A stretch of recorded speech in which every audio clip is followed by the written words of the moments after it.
বলরামের আবির্ভাব উপলক্ষে দুপুর পর্যন্ত উপবাস থেকে নিজের সাধ্যমতো ঘরে যা ছিল সেই সব দিয়েই ভোগ রন্ধন করে ভগবানকে নিবেদন করলাম। ভগবানের পছন্দের তালের বড়া, তালের কেক, তালের পিঠে, অন্ন, ডাল, 3 রকমের ভাজা, সবজি।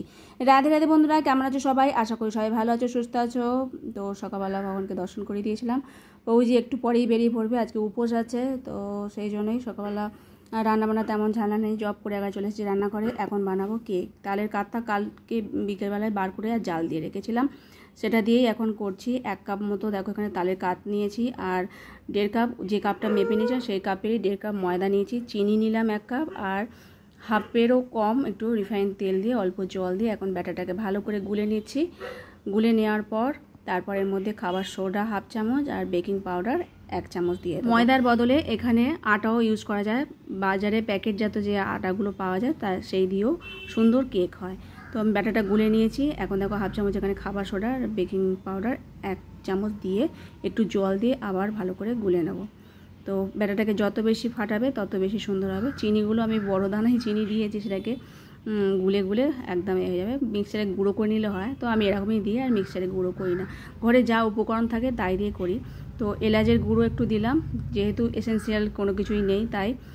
যাই হোক, ব্যাটারটা এখন হয়ে যাওয়ার পর একটা পাত্রে, যে পাত্রটা আমি করব সেই পাত্রে একটুখানি তেল ব্রাশ করে আর একটু ময়দা দিয়ে দিয়েছিলাম। ময়দাটা ছেড়ে নিয়ে তারপর ব্যাটারটার মধ্যে দিয়ে দিচ্ছি কাজু কিশমিশ, যেমন যা থাকবে তাই দিয়ে দিচ্ছি।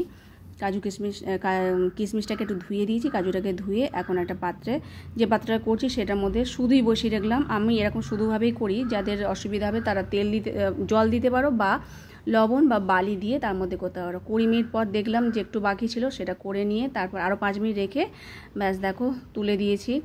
আর খুব নরম তুলতুলে হয়েছে, এত সুন্দর নরম সফট কেক বলার মতো নয়, একদম ফুলে ফেপে উঠেছে। তো যাই হোক, একটু তোমাদের কেটে দেখিয়ে দেবো, খুব স্পঞ্জি হয়েছে। আর তালের এরমভাবে বানিয়ে দিলে ভগবানও খুব সন্তুষ্ট হবে। তালের জিনিসটাই ভগবানের খুব পছন্দের।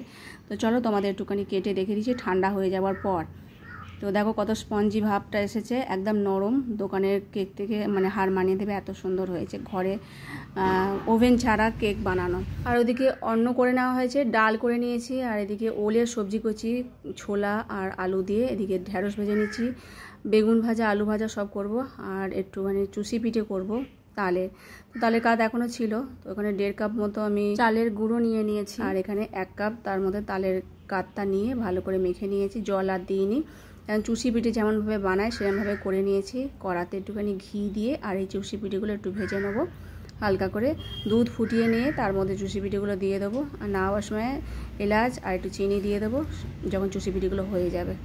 তো এলাচ দিয়ে দিয়েছিলাম, হয়ে গেছে দেখো, গাঢ় হয়ে যেতে এখন নামিয়ে নিয়েছি। খুব ভালো লাগে চুষি পিঠে এরকম তালের, তার সাথে তালের বড়াও করে নিয়েছি। জয়িতার আজকে ছুটিই আছে, সেই জন্য ঘরেই আছে, আর বাচ্চারাও সব উপসী আছে, গোগো ঘরে আছে। তো চলো এখন ভগবানকে ভোগ নিবেদন করব। রান্নাবান্না সব হয়ে গেছে কমপ্লিট। প্রভুজি সকাল সকালই কাজে চলে গেছে, তো যাই হোক ও এসে প্রসাদ পাবে। তো 12টা এখনও বাজেনি, 12টা বাজলে সকলে মিলে তারপর প্রসাদ পাবো।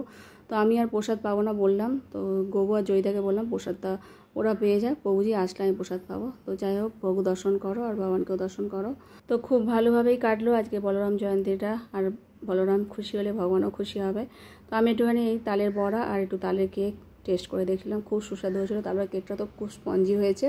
জয়িতা বললো আমাকেও দাও, ও এরকম কেক ঘরে কেক খেতে খুব ভালোবাসে। আর জয়িতা গোকে বললাম 2 ভাই বোন খেয়ে নেয়, যাতে 12টা বেজে গেছে, ওরও খিদে পেয়ে গেছে। প্রভুজি আসলে আমি প্রসাদ পাবো, আমি একটু মিষ্টি খাবার খাচ্ছি। আর আজকের মতো ভিডিওটা শেষ করছি। হরে কৃষ্ণ।